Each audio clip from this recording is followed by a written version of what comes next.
இல்ல கலர்ஸ் ஃபில்மோட கலர்ஸ்லாம் வந்து நானும் டைரக்டரும் ஃபர்ஸ்ட்டு பேசும்போது கதைய அவர் சொன்னாரு என்கிட்ட. சொன்ன உடனே நான் சொன்னேன், ரொம்ப பிரமாதமா இருக்கு லைனு. எக்ஸ்ட்ரார்டினரியா பண்ணியிருக்கீங்க." ஏன்னா ஒரு ஒரு நைட்டுக்குள்ள என்ன நடந்துரும்னு இருக்கும்ல.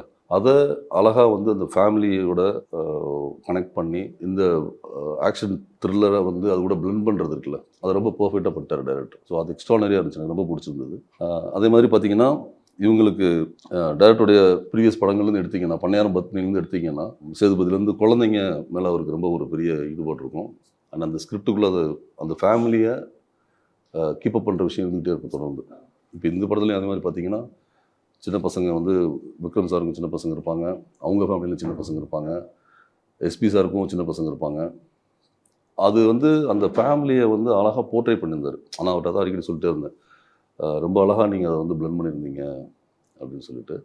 அப்ப நான் சொல்லும்போது இந்த கலர் ஸ்கீம் பத்தி பேசும்போது, இந்த படத்துக்கு இதுக்கான கலர் ஸ்கீம் இதான் வரும் அப்படின்னு நாங்க வந்து எடுத்தது ரெஃபரன்ஸா எடுத்துக்கிட்டது வந்து இயற்கையிலேருந்து எடுத்தோம். நேச்சர்லேருந்து. ஓகே. பூ, லீஃபு, ஸ்கையுடைய டோனு இப்படிமா எடுத்து ஒரு ஸ்கீம் ரெடி பண்ணோம்.